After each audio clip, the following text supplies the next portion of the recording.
Olá pessoal, tudo bom? A aula dessa semana inicia com o conteúdo de gases, que vai ser aí os próximos tópicos que nós vamos estudar. O conteúdo de gases ele tem especial importância na termodinâmica. Do ponto de vista didático, é uma forma muito concreta de falar sobre elementos abordados até agora de uma maneira meio abstrata. Estou falando dos sistemas termodinâmicos. Eu venho falando muito sobre esse conceito, que o sistema basicamente é um conjunto de muitas partículas interagentes, mas ficam palavras assim um pouco difíceis de se assimilar sem ter um exemplo. E o gás é um exemplo muito fácil de você entender isso, porque as partículas, no caso, serão as moléculas. Além deste aspecto mais didático, digamos assim, os gases eles têm uma importância muito grande do ponto de vista tecnológico, né? Mesmo historicamente quanto atualmente. Historicamente, toda a Revolução Industrial começou quando o ser humano descobriu que um gás é capaz de movimentar coisas. E quando ele movimenta essas coisas, a gente consegue utilizar a energia interna dele para realizar trabalho, para mover uma engrenagem, por exemplo. Hoje em dia, o estudo dos gases continua tendo importância para a termodinâmica, principalmente para as áreas de engenharia mecânica e por aí vai. Tá? Então vamos começar a aula de hoje falando sobre o que é um gás. Assim como nós fizemos no conteúdo de fluidos, onde a gente definiu o que é um fluido e depois focamos no objeto de estudo nosso, que seriam fluidos ideais, que é, como o próprio nome já diz, é uma idealização da realidade, faremos a mesma coisa com os gases. Então, podemos conceituá-los de várias maneiras, mas eu vou conceituar aqui da seguinte forma: um gás é um estado da matéria em que as moléculas comportam-se sem nenhuma força de coesão entre elas. Então, os outros dois estados da matéria, que é o sólido e o líquido, as moléculas que constituem a matéria, né, podemos imaginar como se fossem elementos indivisíveis, apesar de que eles podem ser sim divididos, mas basicamente seriam como se fossem bolinhas. No estado sólido, eles estão bem agregados, ou seja, existe uma força entre as moléculas que mantém aquela estrutura fixa. O que eu quero dizer é que essa bolinha daqui não pode trocar de lugar com essa bolinha de lá.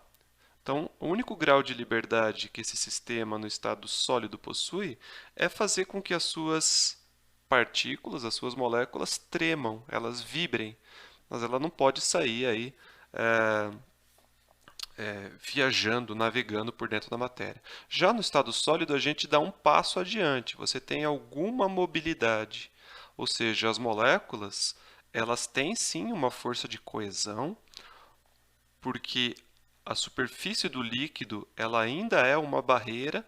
Tá? Eu tenho aqui uma superfície onde as moléculas estão confinadas, elas não podem sair deste volume ocupado pelo fluido. Tá? No entanto, as moléculas elas podem viajar dentro da substância. Essa molécula daqui tem agora a mobilidade de sair por aí, andando aqui por dentro. Tá? Então, eu dou um passo a mais na direção aí do grau de liberdade da molécula. Agora, a molécula tem essa capacidade aqui de se movimentar entre elas. No estado líquido, a gente tem a liberdade total. As moléculas não estão presas umas às outras de maneira nenhuma. Ou seja, a existência dessa molécula aqui só vai ser sentida por essa outra quando elas eventualmente se chocarem, se uma bater na outra. Porque se não for isso, essa molécula aqui vai poder viajar para um lado, essa daqui vai poder viajar para o outro, em direções aleatórias, tá? Não existe nada que confine o movimento de uma ou que restrinja o movimento de uma à outra.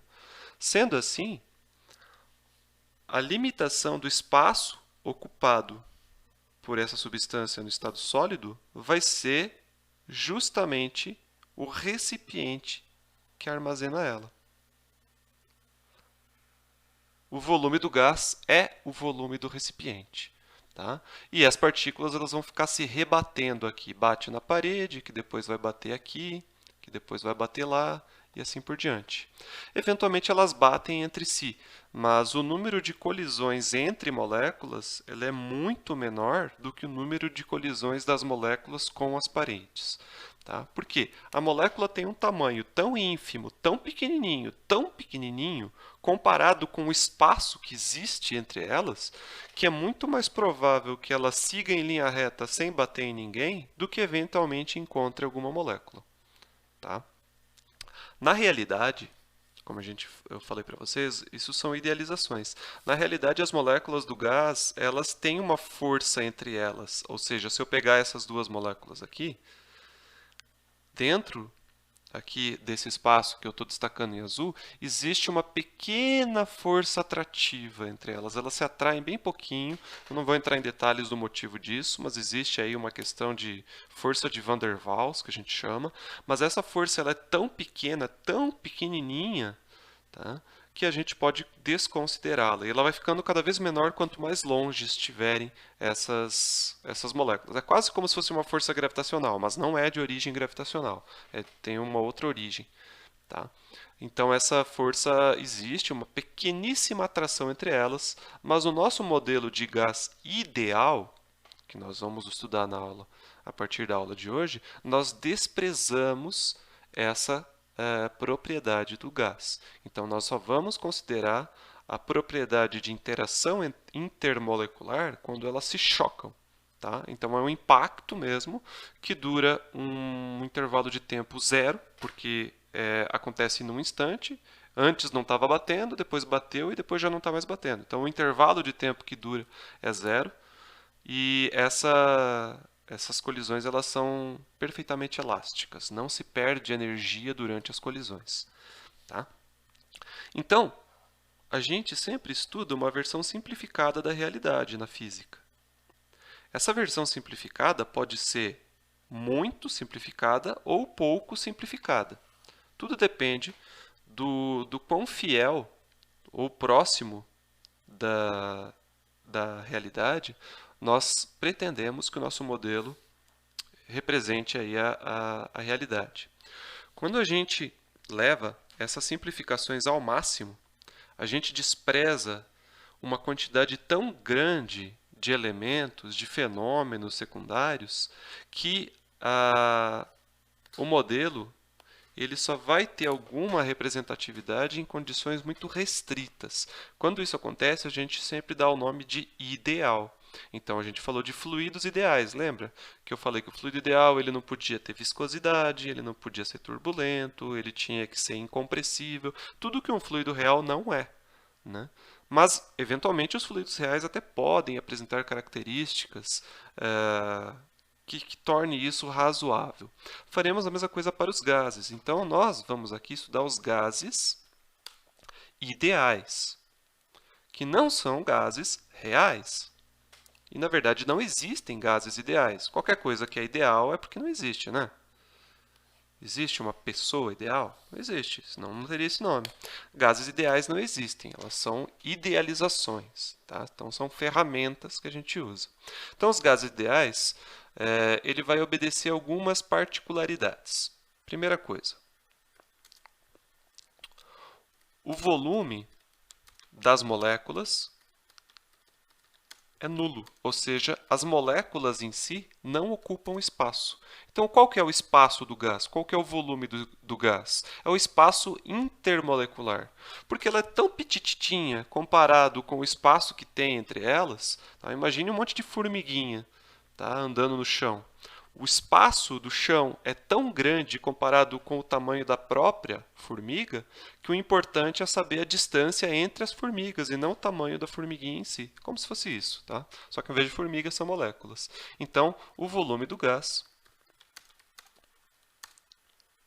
é determinado pelo espaçamento. Deixa eu só colocar minha imagem aqui em cima. Intermolecular.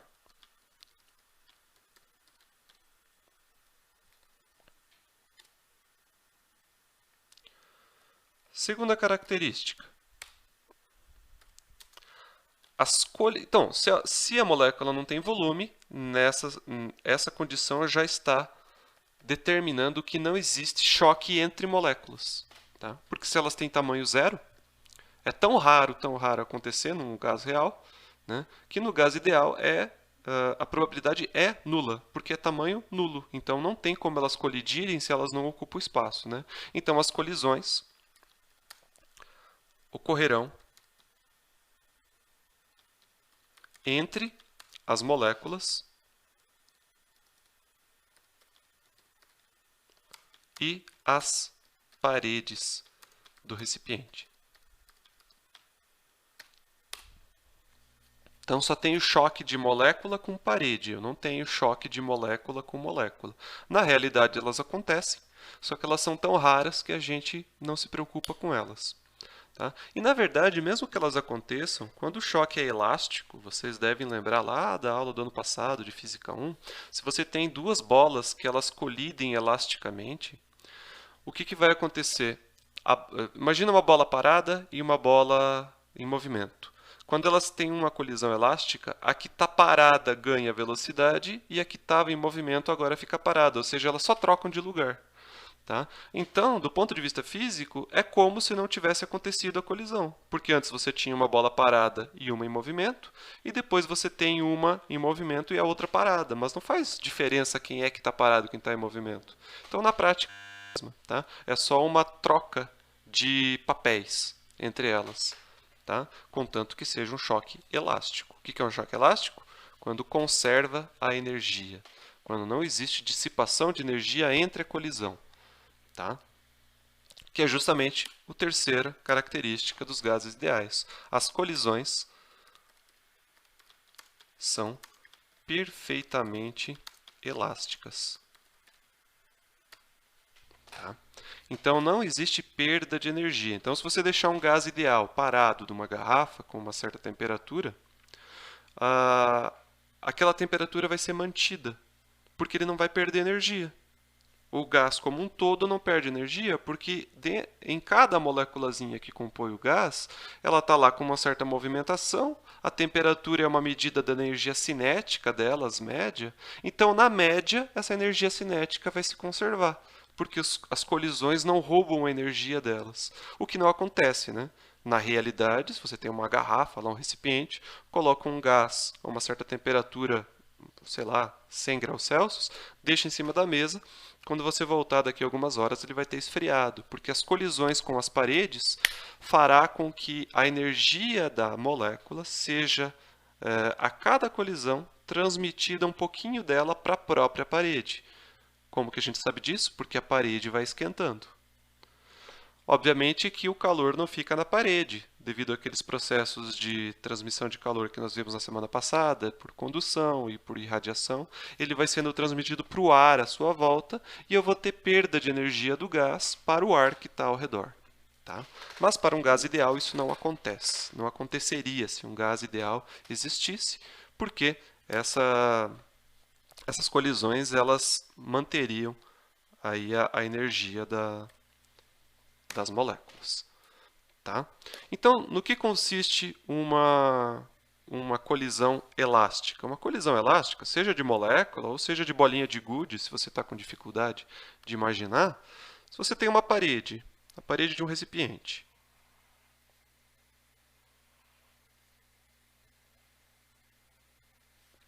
e vem uma molécula aqui com uma certa velocidade e bate aqui, digamos que ele tivesse uma velocidade aqui de, sei lá, 500 metros por segundo. A velocidade típica de molécula de um gás. A temperatura ambiente é em torno disso, tá? 500 metros por segundo. Se o choque é elástico, a única coisa que a parede vai fazer é inverter isso daqui. Mais especificamente, inverter a componente perpendicular à parede. Mas o valor da velocidade aqui continua sendo 500 metros por segundo. Então, isso é um choque elástico. O valor da velocidade não muda, ele só se redireciona. Tá? Se ele batesse em 90 graus, ele iria bater e voltar para trás. Tá? Então, se a velocidade não muda, a energia cinética não mudou. Consequentemente, essa parede aqui não roubou a energia da molécula. Se a parede não roubou a energia da molécula, ela não esquentou. Se um pouquinho dessa energia cinética tivesse sido depositada na parede, a parede ia ficar um pouquinho mais quente e o gás um pouquinho mais frio. Tá? Então é isso que eu quero dizer com choques elásticos. Como eu falei para vocês, não existem gases ideais, tá? Então, o nosso objeto de estudo, já estejam cientes disso, é algo que não existe. Mas, como sempre, em algumas circunstâncias, ele representa a realidade. Quando que um gás ideal vai representar a realidade? Então, gases reais comportam-se aproximadamente, tá? Nunca é exato,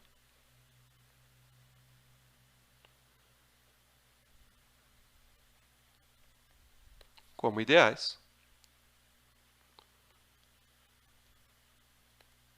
C. Primeira coisa, o gás, para ter alguma correspondência com o gás ideal, ele tem que ter uma espécie só. Ele tem que ser puro. Por exemplo, o ar atmosférico não é puro, ele é uma mistura de gases. A maior parte do ar atmosférico é gás nitrogênio, é um gás que nem é importante para a nossa respiração, o gás nitrogênio. Tá? Então, é em torno aí de 75% de gás nitrogênio.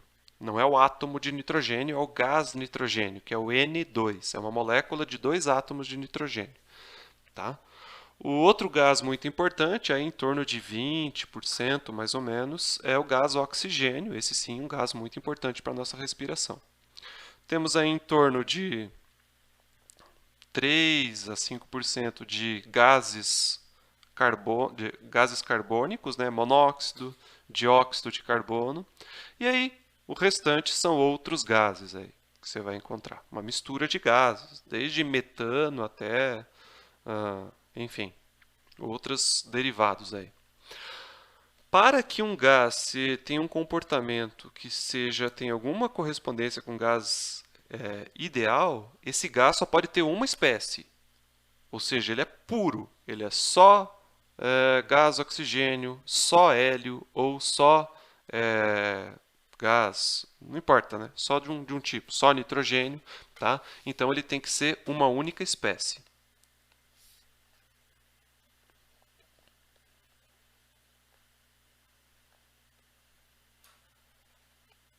Outra coisa,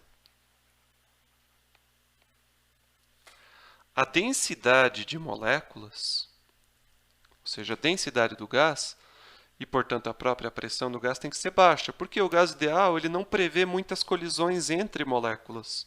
Então, se eu tiver um gás muito denso ali, se eu colocar muito gás dentro de uma garrafa, esse gás não vai ser um gás próximo de ideal, porque eu tenho muitas moléculas, elas vão estar se colidindo entre si. E o gás ideal não prevê que isso aconteça. Então, tem que ser um gás de baixa densidade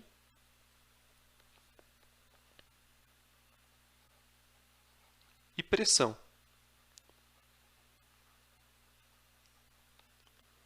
E por fim, se possível, que ele seja um gás monoatômico. O que significa isso? Quando a gente estuda a tabela periódica, você tem aqueles elementos lá, né, que são os átomos que existem na natureza. Monoatômico.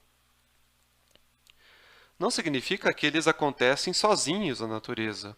A maioria deles, dos elementos, eles constituem agregados com mais de um átomo ou até mesmo uma molécula com diferentes átomos.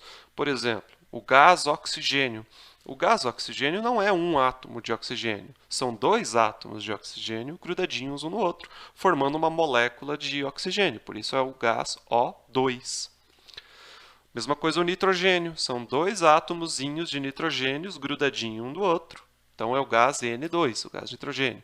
O gás hidrogênio. O hidrogênio é o átomo mais leve que existe na tabela periódica, né? Só um próton dentro do núcleo. E o gás hidrogênio, eles são 2 átomos de hidrogênio, H2. Então, para que um gás real seja próximo de um ideal, ele tem que ter um gás de só um atominho por molécula. Por isso, monoatômico. E quais são os gases, os elementos que formam gases monoatômicos? É o que vocês lá nas aulas de química costumam chamar de gases nobres. Lembra dos gases nobres? Como é que a gente sabe quais são os gases nobres? Muito fácil. Olha na tabela periódica de vocês, todos os elementos que terminam com ônio, alguma coisa ônio, é porque forma gases nobres. Então tem argônio, xenônio, radônio, criptônio. Todos os ônios são gases nobres, só tenho um atominho por molécula, com exceção de um cara que quer ser diferentão, que é o hélio. O hélio não termina com ônio, mas eu só tenho um átomo de hélio por molécula de gás hélio. Então, o gás hélio também é um gás nobre. Tá? Por que, que ele não pode ter duas moléculas? Porque o gás monoatômico, ele é uma bolotinha só, certo? Então, a única forma dele armazenar energia é com energia cinética. Ele vai sair pulando, batendo de um lado para o outro, para o outro, para o outro, para o outro.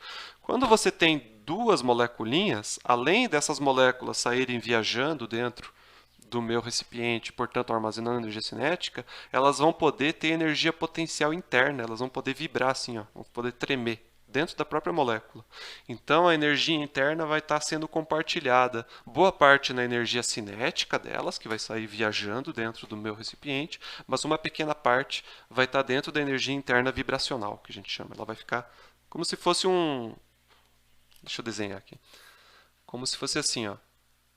Fazer um desenho bem tosco do que seria uma molécula de dois átomos, uma molécula diatômica. Então, eu tenho um átomo, eu tenho um outro átomo, e aí eu tenho uma força de ligação entre elas. E aí, além dessa molécula poder sair viajando, ela vai poder ficar vibrando para cá e para cá, tanto de um lado quanto do outro, como se fosse um haltere de musculação, assim, de academia, sabe? Só que ela vai poder ficar chacoalhando, assim, ó. Então, um pouco ela vai sair viajando junto, mas outro pouco ela vai estar tremendo. Então, isso faz com que a distribuição de energia não seja puramente cinética. Isso vai levar a algumas diferenças quando a gente compara ela com um gás ideal. Tudo bem?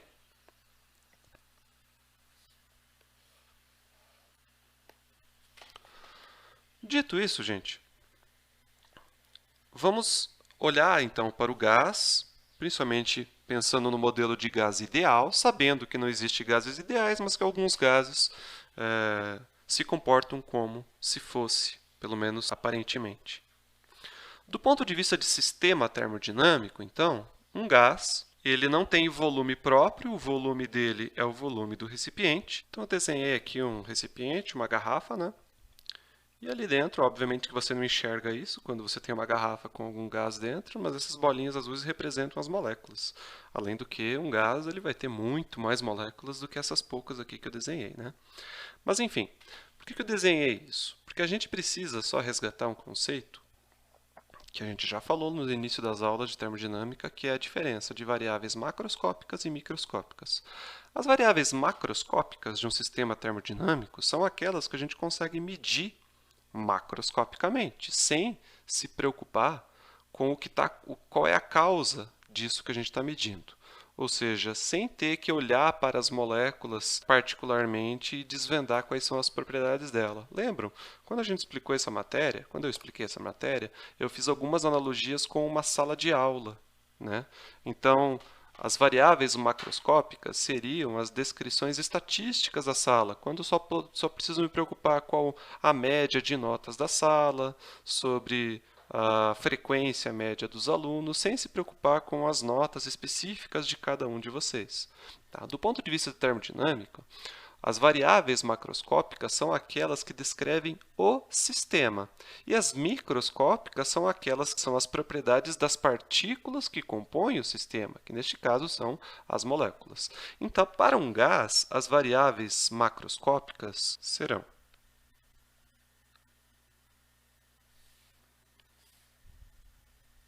primeiro, o tamanho do gás. É algo que você consegue medir macroscopicamente, né? Sem se preocupar com o tamanho das moléculas. Como que você mede o tamanho? Pelo volume. Então, o volume de um gás, como é que você mede o volume do gás? Medindo o volume do recipiente. Então, se você tiver uma garrafa aqui graduada, o volume dele, digamos que ele tenha 1 litro, o volume do gás sempre será igual ao volume do recipiente. Se ele não for flexível, se ele for rígido, for de vidro, for de metal, por exemplo, que ele não consiga expandir nem contrair o recipiente, o volume dele vai ser determinado aí de uma forma bastante fácil. tá? Então, é o tamanho do gás. Qual outra grandeza que a gente consegue medir de fora para dentro, macroscopicamente? A massa, né? Você consegue medir aí, vulgarmente falando, o peso, mesmo sabendo que não é peso, né? Massa, quantidade de matéria que tem aqui dentro. Como é que você vai fazer isso? Pegando uma pinça, tirando cada moléculazinha e pondo cada molécula em cima da balança, né? Uma, duas, óbvio que não, né? Não é assim que você mede a massa de um gás.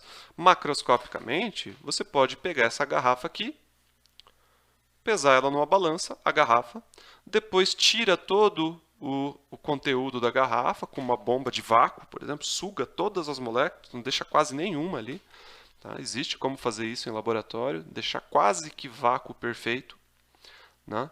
E aí você vai ter a massa só da garrafa. Então você vai ter a massa da garrafa com gás e a massa da garrafa sem gás. Então a diferença de um para o outro é a massa total do gás. Então eu consigo sim medir a massa total do gás, que é a quantidade de matéria.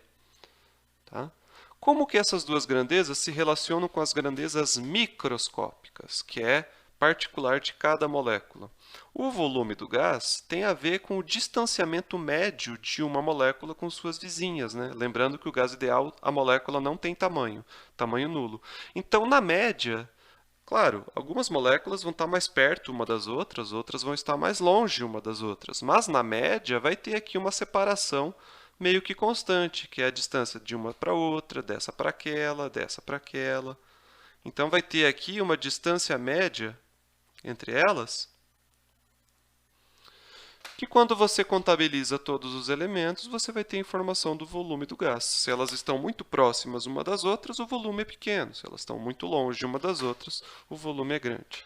E a massa total do gás? Aí não tem escapatória, né? É a soma das massas de cada moleculinha, né? Então, se você tem um gás que ele é puro, ele é homogêneo, tá? A massa de cada molécula é conhecida na tabela periódica, né? Você olha na tabela periódica, os elementos eles têm o número de massa, que é quantas gramas tem um certo número que eu ainda vou falar dele, que é o mol. Quantas gramas tem um mol daquilo, tá?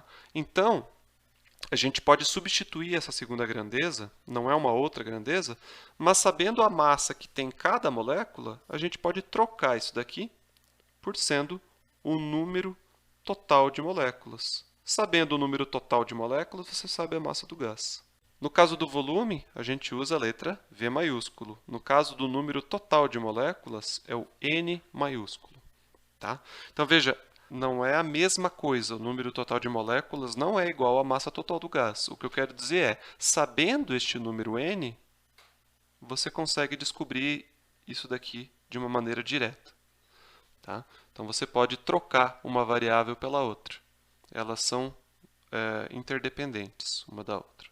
Tá? Outra grandeza que a gente consegue medir de fora para dentro. A pressão, né?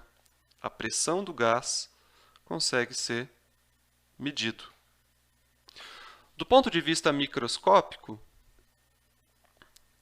o que é a pressão do gás? É toda vez que uma moléculazinha vem aqui, ó, tá vendo essa daqui, ó?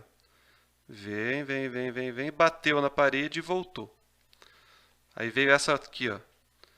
Veio aqui, deixa eu pegar um desenho aqui melhor. Aqui, ó. Bateu, voltou. Essa daqui veio aqui, bateu, voltou. Toda vez que uma molécula dá uma pancadinha na parede e volta, ela vai dar uma empurradinha, vai dar um soquinho na parede.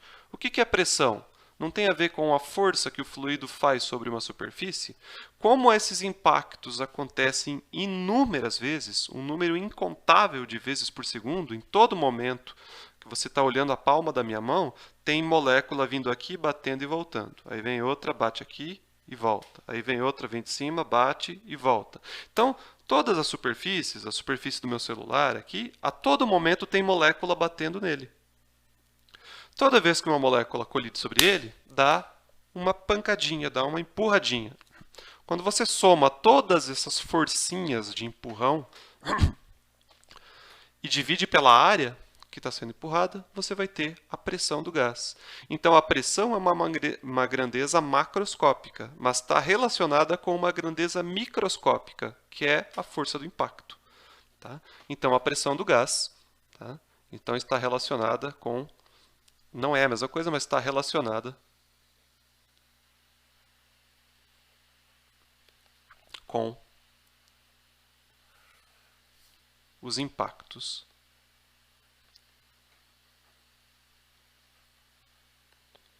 das moléculas. E dá para medir isso macroscopicamente? Como é que você mede a pressão de um gás? Existem várias maneiras de você conseguir medir a pressão de um gás. Uma delas, uma pena que não está tendo aula presencial, eu sei que vocês estão bem tristes, mas uma delas, se a gente tivesse a nossa aula presencial, se a gente abrisse um buraquinho aqui ó, nessa garrafa, ou na rolha, tanto faz, alguma coisa que permitisse o contato direto com o gás, e a gente ligasse uma mangueirinha, assim, ó, que caísse e depois subisse. E aqui ela está aberta, em contato com o ar. E aí aqui dentro a gente coloca água ou algum outro líquido. Você veria que essa coluna aqui ela não ia ficar no mesmo nível. Um lado ia ficar mais alto que o outro. Se elas ficassem exatamente no mesmo nível, como eu desenhei aqui, o que significa? Que a pressão dentro da garrafa ela vai empurrar essa coluna, certo? Então a pressão dentro da garrafa é igual à pressão externa, que é a pressão atmosférica. Se elas ficassem no mesmo nível, né? Se a pressão aqui dentro fosse menor do que a pressão externa, quem queria empurrar com mais força? Veja, os dois gases, o gás atmosférico iria empurrar para cá e o gás da garrafa iria empurrar para cá. Quem queria ganhar? A setinha da esquerda ou a setinha da direita? Se a pressão dentro da garrafa fosse menor do que a pressão atmosférica? A setinha da esquerda, né? Consequentemente, o fluido iria ficar com uma carinha assim, ó. Ou poderia acontecer o contrário, a pressão dentro da garrafa ser maior do que a pressão externa. E aí você teria um desnível, só que para o outro lado. Se a pressão da garrafa for maior do que a pressão externa, você teria esse desnível aqui, ó. Você veria essa diferença de alturas.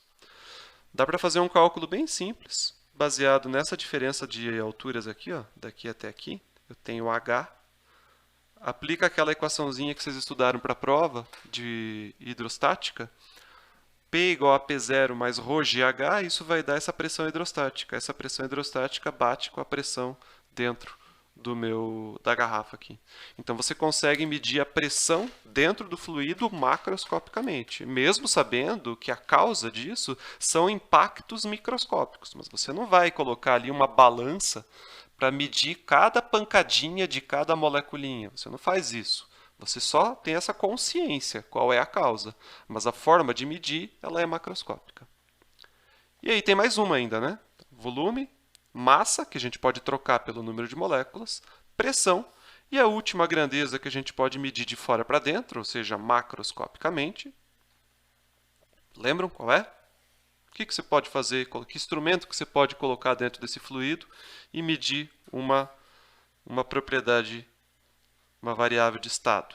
A temperatura, né? Temperatura. Você pega um termômetro, põe o termômetro ali dentro e você vai ter uma medida de temperatura, que é o T maiúsculo. No caso aqui da pressão é o P minúsculo, tá? Agora, a gente sabe que a causa da temperatura também é microscópica. O que é a temperatura média? O grau de agitação dessas moléculas, o quanto elas estão rápidas. Quanto mais rápido elas estão se batendo aqui internamente, maior a temperatura. Quanto mais lento, menor. Isso não significa que você vai ficar medindo as velocidades aqui. Não é isso que você faz. Você só tem essa consciência, que a causa é essa. Mas você mede a temperatura com um termômetro. Tá?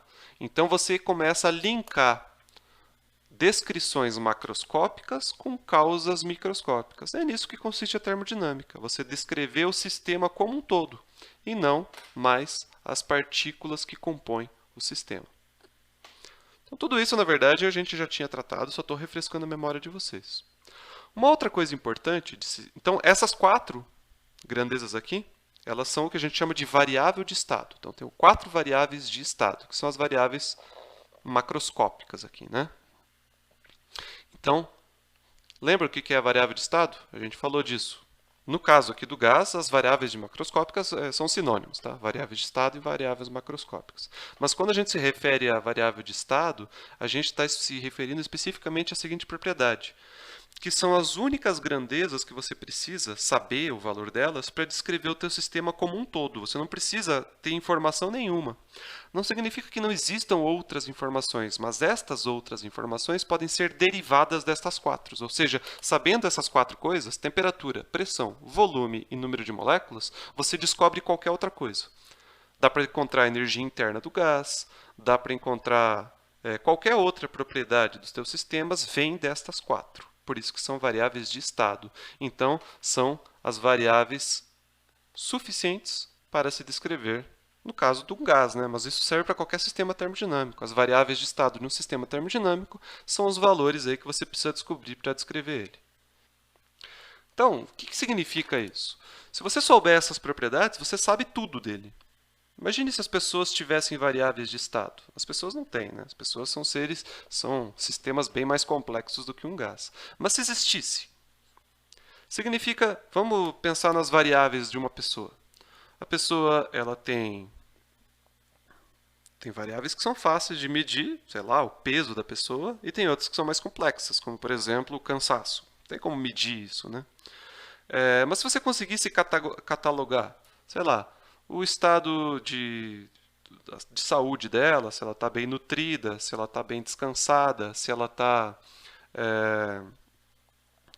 sei lá, o nível de colesterol dela está bom. Então, se você definisse as variáveis de estado, significa, vamos supor que existisse 5 variáveis de estado da pessoa, significa que sabendo estas 5, os valores dessas 5 variáveis, você consegue descobrir qualquer outra. Você consegue descobrir se a pessoa vai bem na prova, você consegue descobrir se ela vai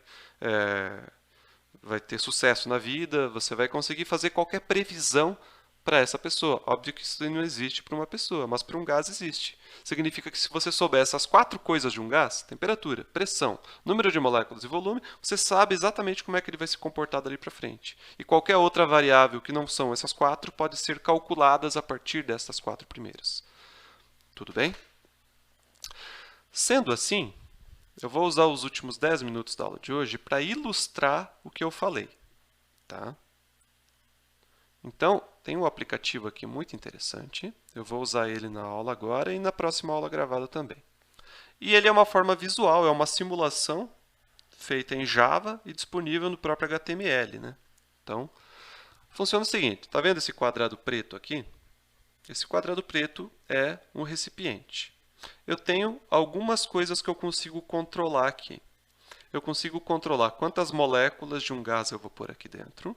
A temperatura do gás vai estar aqui no meu termômetro. A pressão do gás vai estar aqui. E eu consigo, inclusive, aumentar o volume dele ou diminuir o volume dele. Além disso, eu consigo permitir, assim como eu consigo colocar moléculas aqui dentro usando essa bomba aqui, eu consigo permitir que algumas escapem daqui abrindo essa porta. Então, vamos começar. Vou injetar moléculas aqui dentro. Então, veja, por enquanto a pressão é 0, certo? A temperatura é 0. Então, eu tenho duas grandezas aqui que são nulas. Aí eu vou colocar número de moléculas 0, não tem ninguém aqui dentro. Tá? E o volume é o volume do recipiente, não tem o valor dele aqui, mas tem um volume, diferente de 0. Aí eu vou colocar algumas moléculas e bombeei moléculas para dentro do meu gás. O que você está vendo aqui? Está vendo que elas estão se rebatendo? A partir deste momento, o meu gás tem 300 Kelvin. O que são esses 300 Kelvin? É uma medida do quão intensa é essa movimentação de moléculas. Porque, lembre-se, temperatura é a energia cinética média do teu sistema. Por que média? Porque vai ter algumas meio devagarote. Vamos pegar uma meio lenta aqui, ó. Essa que eu estou com o mouse em cima. Está meio lenta. Opa, bateu e já ficou rápido. Tentar achar outra meio lenta. Aqui, ó, essa aqui está meio lenta. Ó. Agora vamos pegar outra lenta aqui. Aqui, ó, essa aqui está lenta. É difícil. Deixa eu resetar aqui, deixa eu colocar menos molécula que fica mais fácil.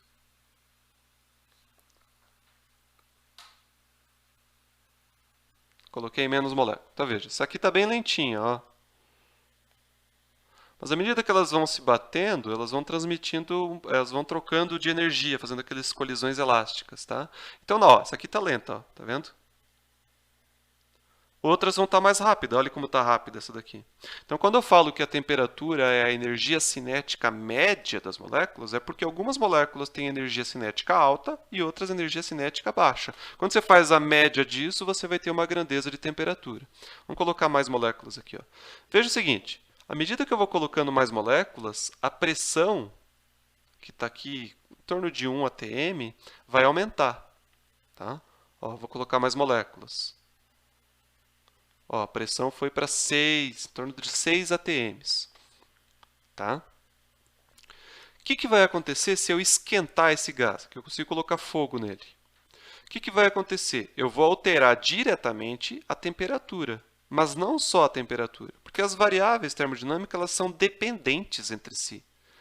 Se eu mudo uma, a outra também sente. Eu até consigo restringir alguma variável, por exemplo, o volume. Eu consigo restringir o volume. Basta com que esse volume seja rígido. Eu não permita que esse volume se distenda nem contraia e o volume fica rígido. Mas se eu não fizer isso, ela vai alterar. Então, se eu esquentar aqui, ó, vou colocar fogo, olha o que vai acontecer com a temperatura, vai aumentar de 300. E olha o que vai acontecer com essas moléculas, o quanto elas vão ficar mais agitadas. Ó. Tá pegando fogo. Se tá pegando fogo, tá vendo como elas estão começando a voar mais rápido? Olha a temperatura aqui no termômetro. Tá vendo? Olha o que aconteceu com a pressão. Foi para 20 atms. Então vamos esfriar, colocar gelo. Tá caindo a temperatura, as moléculas estão ficando mais lentinhas, mais lentinhas. Isso faz com que a temperatura vá caindo e olha a pressão. 4, 3.3, 3. Está ficando bem pequena a pressão. Por que está ficando pequena? Vou deixar aqui em torno de 10 Kelvin. 40, 30, 20. 20 tá bom. 20 Kelvin. Olhe como as moléculas estão mais lentas. Se as moléculas estão mais lentas, a temperatura está mais baixa. Mas por que a pressão caiu? Qual que é o significado da pressão? A pressão por um gás tem a ver com essas colisões. Ó. Bateu, essa daqui que está vindo aqui bateu. Toda vez que uma molécula vem e bate na parede, é aquela forcinha, aquele impulsinho que ela dá na parede. Se a velocidade está baixa, significa que essas pancadinhas estão mais fraquinhas. Isso faz com que a pressão caia. Não só a pancada é mais fraca, como o número de pancadinhas por segundo cai. Enquanto antes elas estavam rápido, o tempo todo elas estavam se batendo nas paredes, agora, de vez em quando, tem uma batida, depois tem outra. Inclusive, o sisteminha tem até um contador aqui, a gente consegue contar o número de batidas. Aqui, ó, contador de colisões, estão vendo? Então, eu vou dar o play, eu vou pegar aqui em 20, esse PS deve ser por segundo, né? Quantas batidas em 20 segundos. Então, eu vou dar o play aqui, ele vai contar. Ele vai contar aqui nessas 4 paredes quantas colisões houveram. 4, 5, 20, 30, 41 colisões. Óbvio que se eu fizer essa conta de novo, não vai dar exatamente 41, porque isso aqui é aleatório, vai dar um pouco diferente, mas vai dar em torno disso, quer ver? Ó, de novo. Vai dar, sei lá, 45, 37, mas vai dar em torno de 40. 41 de novo. Agora vamos fazer o seguinte, vamos aumentar a pressão. Fazendo o quê? A gente pode esquentar isso aqui de novo. Então está esquentando, elas estão se movimentando mais rápido.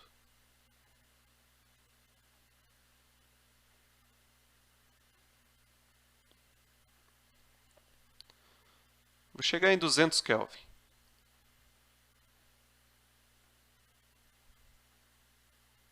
Está aqui, 200 Kelvin. Então, é visual, que elas estão mais rápidas. A pressão aqui foi para 4 atm. Vamos contar agora quantas colisões vão acontecer por segundo, durante 20 segundos. Já passou de 40. 100. 140. Então, esse é o significado da pressão. Tem a ver com esses impactos, com o número de impactos por segundo, mas não só isso, mas também com o quão forte acontecem esses impactos, com quão intensidade esses impactos acontecem, que tem a ver com a velocidade das moléculas. Tá? O que vocês acham que vai acontecer agora se eu pego esse meu gás aqui e eu contraio ele, eu aperto o meu gás? Bom, a primeira coisa que vai acontecer vai diminuir o tamanho dele, né? Mas olhe para a pressão. Eu vou pegar esse cabo aqui e eu vou empurrar para dentro. Era 4 atm. Olha o que vai acontecer. Vai para 7 atm. Mas as moléculas não estão mais quentes, elas continuam com 200 Kelvin. Se elas continuam com 200 Kelvin, elas estão tão agitadas quanto. Veja, elas não estão mais rápidas. Portanto, a força do impacto é a mesma. As moléculas estão se batendo nas paredes com a mesma força que elas batiam antes. Mas por que antes era 3 atm e agora foi para 7 atm, se a força é a mesma? Porque como eu reduzi o tamanho, está acontecendo muito mais impacto por segundo do que antes. Quer ver? Vamos contar? Novamente, em 20 segundos. Não sei se é 20 segundos. Estava em 140, né? Vamos ver quanto é que vai dar agora. Foi para 205. Ou seja, você reduziu o espaço, então essas moléculas estão se batendo com muito mais frequência, embora com a mesma força. Tendo muito mais frequência, as paredes elas vão estar recebendo essa força com uma frequência muito maior, o que faz com que a pressão, que seja um valor médio aí do que está acontecendo, aumente muito. Para a gente finalizar e explorar esse sisteminha, então veja, só recapitulando. Se eu pego e eu injeto mais moléculas aqui, qual variável que eu mudo diretamente? Fazendo isso aqui, ó, colocando mais moléculas. Lembra, eu tenho 4, né? 4 variáveis. Pressão, volume, temperatura e número de moléculas. Elas não são independentes. Ah, eu aumentei a pressão, né? Foi para 15. Tá, mas isso foi indireto. Diretamente, quando você bombeou mais moléculas, você está aumentando o quê? O número de moléculas, N, o que faz com que a pressão aumente. Tá? Quando você, sei lá, esfria aqui, põe o gelo, quem que você está mudando diretamente? A temperatura, o que faz com que a pressão caia. Indiretamente, eu mexo com a pressão. Quando você pega esse recipiente e você diminui o espaço dele, quem que você muda diretamente? O volume, o que faz com que a pressão aumente. Tá? Agora, eu também posso fazer o seguinte. Eu posso abrir aqui, ó, e deixar que algumas moléculas escapem. Deixa eu abrir só um pouquinho. Perceba que toda vez que uma molécula vai embora, a pressão dá uma diminuída. 4.7, 4.4. Está caindo bem devagarinho, porque é de vez em quando que sai alguma, né? Mas aos pouquinhos a pressão vai diminuindo. 3,5. Veja que ela não fica constante. Às vezes ela aumenta, às vezes ela cai, porque é um valor médio, né? Então, às vezes tem impacto, às vezes não tem, mas está caindo. Na média está caindo. Ó. Já está em 3,5. Veja que a temperatura não muda, né? Porque a temperatura é um valor médio. Então, mesmo que o somatório de velocidades esteja caindo, porque tem a molécula indo embora, na média elas continuam tendo a mesma velocidade. Tá? Aqui já está em 2, 2,5. Tá? Então, fazendo com que o meu sistema perca moléculas, eu também faço com que ele perca pressão. Tá? E se além disso eu reduzir o meu volume, isso vai acontecer muito mais rapidamente. Tá? Então, no primeiro momento eu aumento a pressão porque eu reduzo o volume, mas essa pressão já vai começar a cair. Tudo bem? Então, para fechar a aula, só gostaria que vocês mantivessem isso em mente. Vou deixar eu grandão aqui, para ficar bem grandão para vocês.